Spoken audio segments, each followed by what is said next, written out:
ও শ্যামা কি হয়েছে মা, কি হয়েছে? হ্যাঁ এমন করছিস কেন বলতো? আমার মেয়েটা। কি হয়েছে মা? আমাকে বল কি হয়েছে, এমন কেন করছিস মা? কি বলছি শুনুন না, আপনারা একটু এগিয়ে গিয়ে দেখবেন, আমার মেয়েটা অনেকক্ষণ আগে বেরিয়েছে তো। আমার কেন এত উতলা হচ্ছিস মা? তুই নিজের গ্রামকে চিনিস না? এতটুকু তো গ্রাম, এক্ষুনি ফিরে আসবে, কিচ্ছু চিন্তা করিস না মা, কিচ্ছু চিন্তা। আমি জানি এক্ষুনি ফিরে আসবে, কিন্তু তবু আপনারা কি একটু এগিয়ে গিয়ে দেখুন না, হয়তো এই আশেপাশে কোথাও আছে। একটু আপনাদের বোধহয় কাজ আছে না? আচ্ছা ঠিক আছে, আমি না একটু এগিয়ে গিয়ে দেখি, যদি খুঁজে পাই। শোন মা, শান্ত হ মা, অমন করিস না। আচ্ছা শোন না, কানাই তো গেছে। হ্যাঁ কানাই গেছে, ওদের ঠিক খোঁজ খবর নিয়ে আসবে। আচ্ছা দাঁড়া বউ, একটা ফোন করে দেখো না। ফোন তো করেছি, বললো তো আসছে। দেখলি বলেছে ফোন করে বলেছে আসছি। বলছি ওরা ফোন করে কি বললো, কখন আসছে? ও শ্যামা, এত অস্থির কেন হচ্ছিস বলতো? গ্রামের লোকেরা কি সব রাক্ষস খক্ষস নাকি যে তোর মেয়েকে খেয়ে নেবে? বউ, তোমার মুখে কি কিছু আটকায় না? মুখে একটু আগল দাও, বুঝলি? একটু আগল দাও। ওমা শ্যামারে, ভয় পাস না মা, ভয় পাস না। এই তো ওরা এলো বলি। হ্যাঁ এলো বলি। আরে এই যে তুই এত বাড়াবাড়ি শুরু করেছিস কেন বলতো? এত বাড়াবাড়ি কেন করছিস? ওদের সাথে তো গোপাল আছে। ও নাকি তুই আমার গোপালকে বিশ্বাস করতে পারছিস না? আরে ও তো তোর নিজের দাদার ছেলে রে।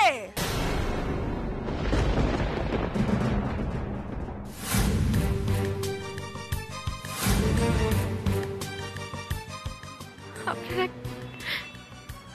কেউ আমার মনের অবস্থাটা বুঝতে পারছেন না। বিশ্বাস করুন, আমার মেয়েটা কোনোদিনও এতক্ষণের জন্য আমার চোখের আড়ালে থাকেন।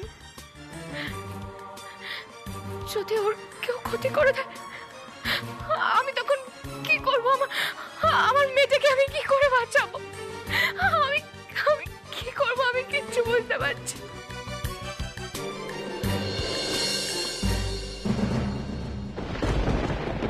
এই কৃষ্ণা, তোর ওই দাদা ওখানে কি করছে বলতো? গেছে তো গেছে, আর আসার নামই নেই। ওখানে আড্ডা মারছে নাকি?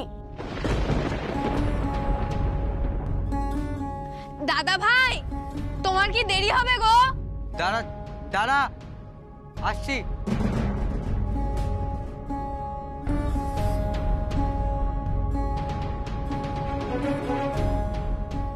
ও দিদি ভাই, তুমি কোথায় যাচ্ছ? আমি এখানটা বসছি। শোনো, টাকাটা যে নিলে কাজটা যেন হয়ে যায়, এরকম কাজ পরে অনেক পাবে। কিন্তু হ্যাঁ, ভুল করেও কারোর নাম বলার চেষ্টা করো না, তাহলে কিন্তু খুব বাজে হয়ে ফেঁসে যাবে। তখন মনে রেখো কিন্তু। হ্যাঁ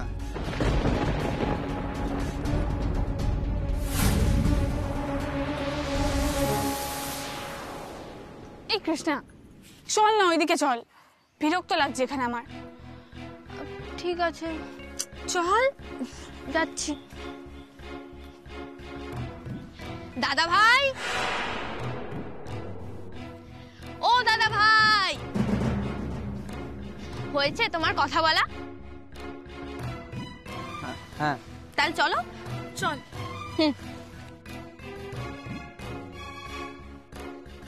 কি হলো দাদা ভাই, কি ভাবছো? চলো। দাদা ভাই, তোমাকে একটা কথা বলবো, তুমি রাগ করবে না তো? বল। মামা আর মামি না তোমাকে নিয়ে খুব দুশ্চিন্তার মধ্যে থাকে।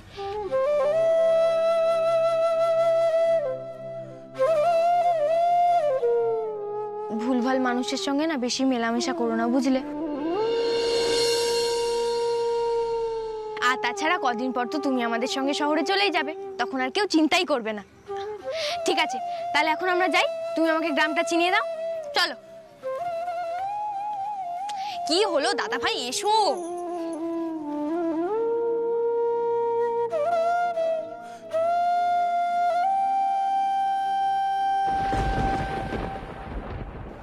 কি হয়েছে?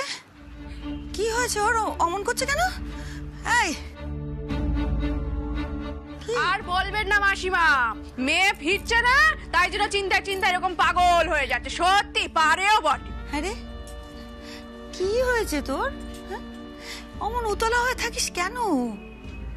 আমার কথা বিশ্বাস হয় না? হ্যাঁ, আমি এতবার করে বললাম যে কিচ্ছু হবে না, আমার ছোট দিদি ভাইয়ের কিচ্ছুটি হবে না, দেখিস।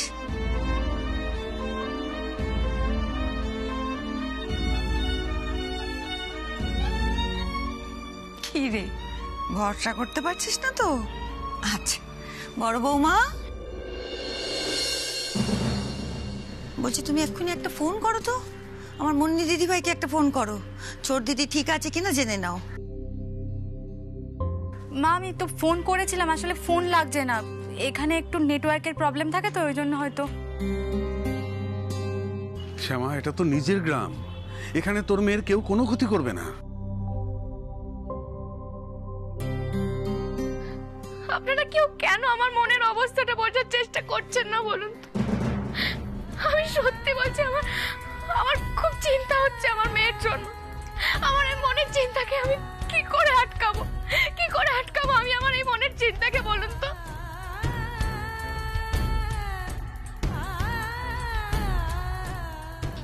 মা,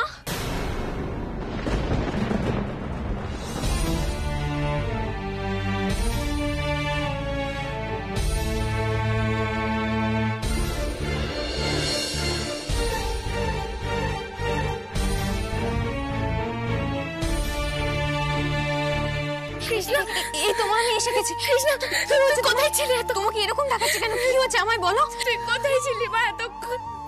আমি তোকে কতবার বলেছি আমাকে ছেড়ে কোথাও যাবি না, আমার তোর জন্য চিন্তা হয়।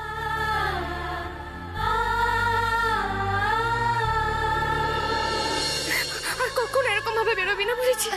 আমি তো তোমাকে বলে গিয়েছিলাম মা, শান্ত হও। কেন এরকম করছো তুমি? তাহলে তুই তুই এত দেরি কেন করলি? কেউ করে এত দেরি? তুই তো জানিস তোর মা তোর জন্য চিন্তা কর। কাম্মা আমি তো বারণই করেছিলাম, তোমার মেয়ে তো শুনলোই না। দেখছিস তো কাম্মা তোর জন্য কত চিন্তা করছিল।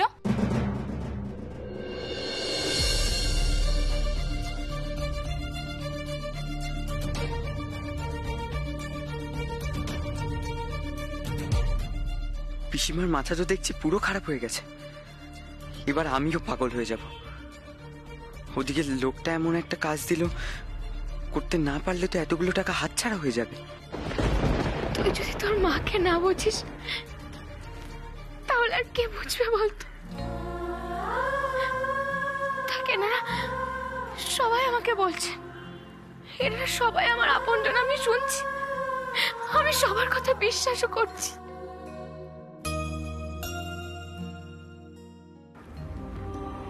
আমার যে কিচ্ছু মনে পড়ছে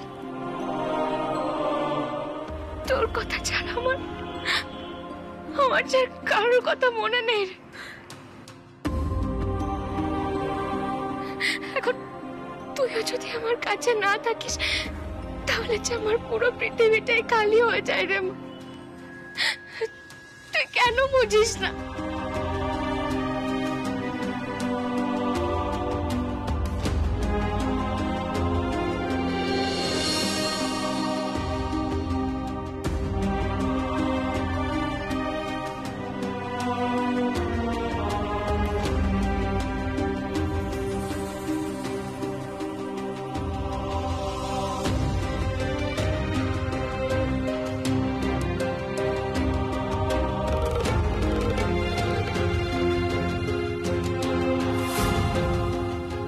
কাল সন্ধে অবধি অপেক্ষা করো শ্যামা।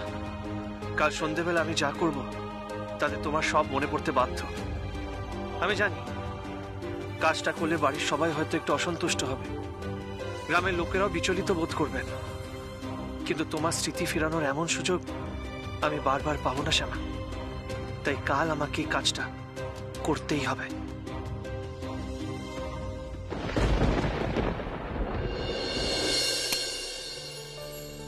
মা আপনার এদিকটা হলো? এই যে বউ, হয়ে গেছে। এই ওই শ্যামা কোথায় গেল? শ্যামা এই তো এসে পড়েছে। আয়। আয় আয় আয় আয়, দাঁড়া, বস বস। আসনটা- মাকে বসা। হ্যাঁ হ্যাঁ, আসনটা পেতে দিয়ে একটু বস মা, বস বস। বস বস বস। তাড়াতাড়ি কর। আজ যে আমার কি আনন্দ হচ্ছে না, কি বলবো তোকে। শুধু তোর ভাইটা থাকলেই 16 কলা পূর্ণ হয়ে যেত। হুট করে তো ও ছুটিটা পায় না, তবে ও বলেছে যে তোর সঙ্গে গিয়ে দেখা করে আসবে। আমি ভাবিনি রে মা,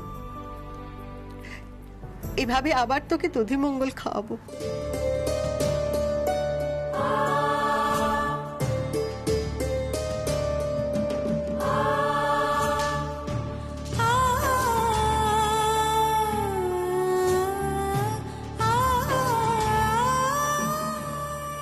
কি দেখছো মা?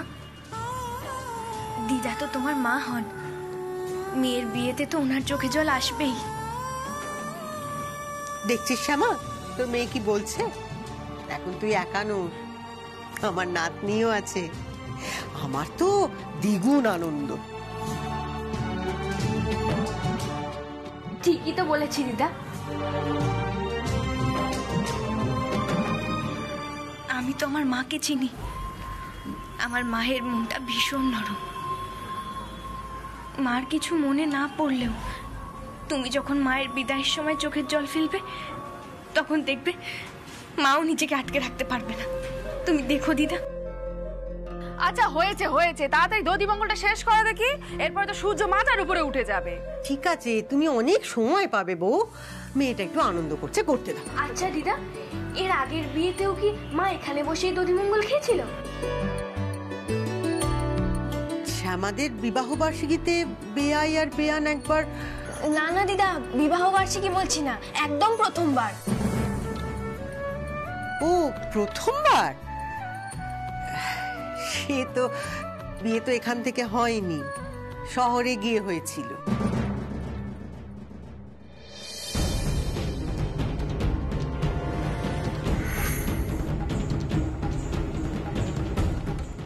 এই যে তুই দই চিড়ে খাচ্ছিস, তুই দই চিড়ে খাচ্ছিস, দই চিড়ে খাচ্ছিস। ওদিকে তোর বড়, ওদিকে তোর সময় দই চিড়ে খাচ্ছিস, সময় দই চিড়ে খাচ্ছিস। ও মা, এখানে হয়নি কেন? সে অনেক গল্প, এখন সেসব শুনতে হবে না তোকে। গল্প? কি হয়েছিল গো, বলো না আমাকে। আরে তুমি থামো না বউ, আমি বলছি দিদি। কি জানো তো, একজন লোক ছিল ত্রিলোচন বাবু, আমাদের গ্রামেরই। সে শ্যামার বিয়ে ঠিক করে একজনের সঙ্গে, আর সেই বিয়েটা শহরে দেবে বলে আমাদেরকে ওখানে নিয়ে গিয়েছিল।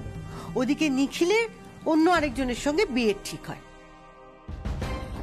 কিন্তু ত্রিলোচন বাবুর ইচ্ছে ছিল না জানিয়ে শ্যামার সঙ্গে নিখিলের বিয়ে দেবে। ও মা, না বলে দেবে কেন? সে জানি না ঠিক, তবে ওই শুনেছিলাম যে বেয়ানদের উপর কি সব রাগারাগি হয়েছিল। আসলে কি বলতো, সেই তখন না বেয়ানের কালো মেয়ে একদম পছন্দ ছিল না, তাই হয়তো ত্রিলোচন বাবু না জানিয়ে শ্যামার সঙ্গে নিখিলের বিয়ে দেবে বলে ঠিক করেছিল। সে তো হুলস্থুলুস কাণ্ড পড়ে গিয়েছিল, বিয়ে হবে কি বিয়ে হবে না। ওদিকে লোকজনেরা তো একদম জোরাজোরি করতে লাগছিল, কারণ যদি বিয়েটা না হয় সময় মতো, তাহলে তো মেয়ে আমার লগ্নভ্রষ্ট হয়ে যেত। বুঝিসই তো, গ্রামের রীতিনীতি শহরের মতো নয়। তবে হ্যাঁ, শেষে তোর ঠাকুরদা অনুমতি দিলেন এই বিয়েতে। সত্যি ওনার মতো মানুষ হয় না।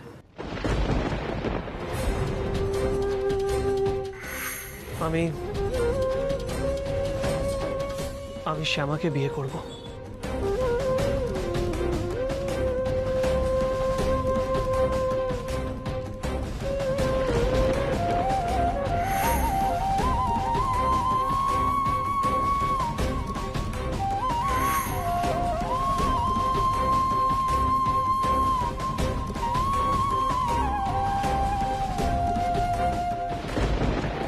ও বাবা, এ তো পুরো গল্প গো দিদা।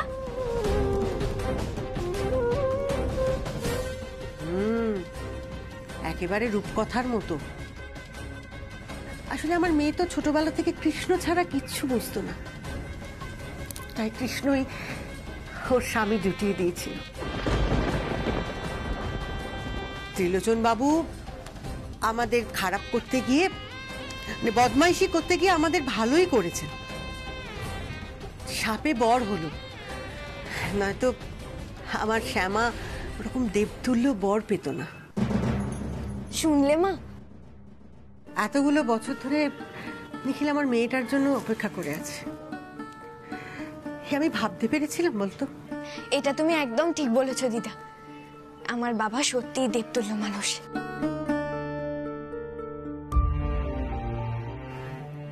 হ্যাঁ রে মা, শুধু নিখিল নয়, ও বাড়ির সবাই তোকে এত ভালোবাসা দিয়েছে, এত আপন করে নিয়েছে, তোর কিচ্ছু মনে পড়ে না রে?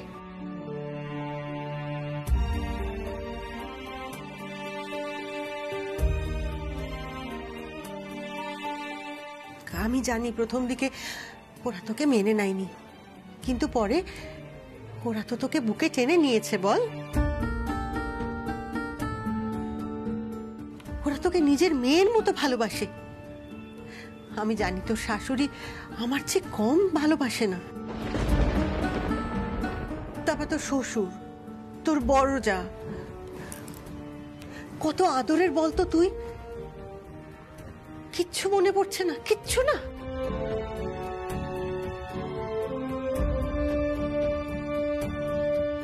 ব্যাস হয়ে গেল। এ মেয়ে স্মৃতি ফিরবে না আর এনারা ফেরাতে ছাড়বেন না। বলি, সাত সকালে যদি এই স্মৃতি ফেরানোর খেলাটা খেলতে শুরু করেন, তাহলে সূর্য কি আপনাদের জন্য অপেক্ষা করে থাকবে? আহ বউ, কেন ভুল কথাটা কি বলেছি আমি? কি ভুল কথাটা বলেছি? এই পাড়া শুদ্ধ সবাই জানে আমাদের শ্যামার শ্বশুর ভাগ্য, শ্বশুর বাড়ির ভাগ্য কত ভালো। শুধু পাড়া কেন বলছি, সারা বিশ্ব জানে। ও কি আর আমাদের মতন কপাল করে জন্মেছে যে গরিব বাড়িতে জন্মেছে বলে সারাটা জীবন গরিবই থাকবে? ও কি আমাদেরকে অমন করে তাকিয়ে আছিস কেন? আমাদেরকে অমন করে তাকিয়ে থেকে কোনো লাভ নেই। আমার ওদিকে মেলা কাজ পড়ে আছে, ওদিকে হয়তো জামাইয়ে দধিমঙ্গল শুরু হয়ে গেল। মা, তাই বলছি এই সমস্ত গল্প বলে ও স্মৃতি ফেরাতে গেলে না আজকের বিয়ের লগ্নটাই বয়ে যাবে। তাই বলছি তাড়াতাড়ি এখানকার যা কাজকর্ম আছে শেষ করুন দেখি। হ্যাঁ এই তো কিরে দিদি, তুই খাওয়াবি না আমি খাওয়াবো? মেয়ের ভাগ্য দেখো, মায়ের বিয়ে দধিমঙ্গল খাওয়াবে।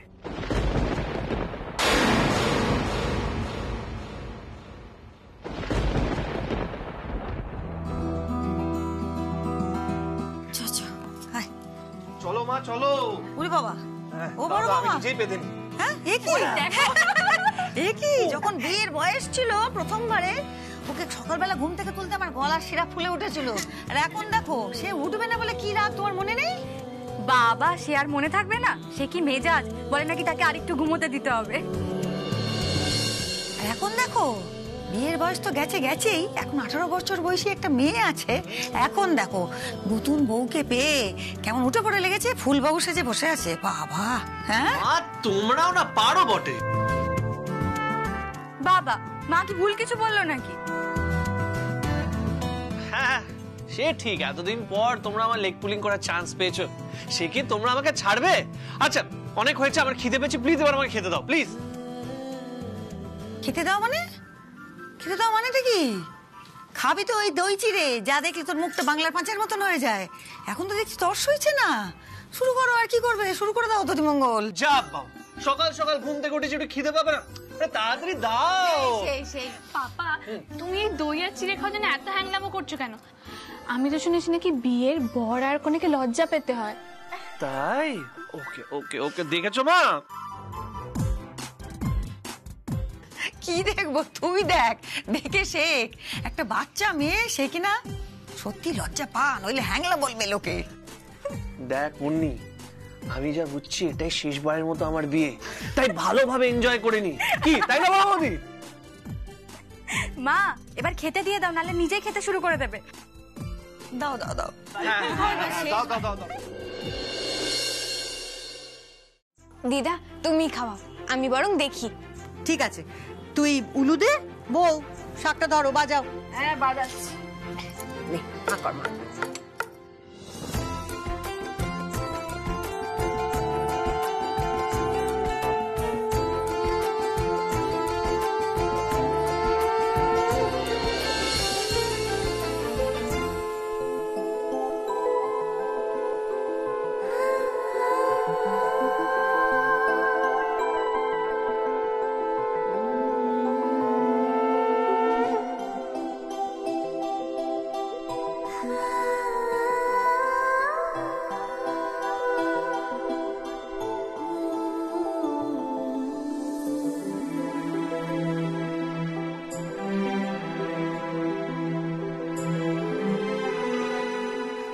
আরে তোমরা উড়ু দাও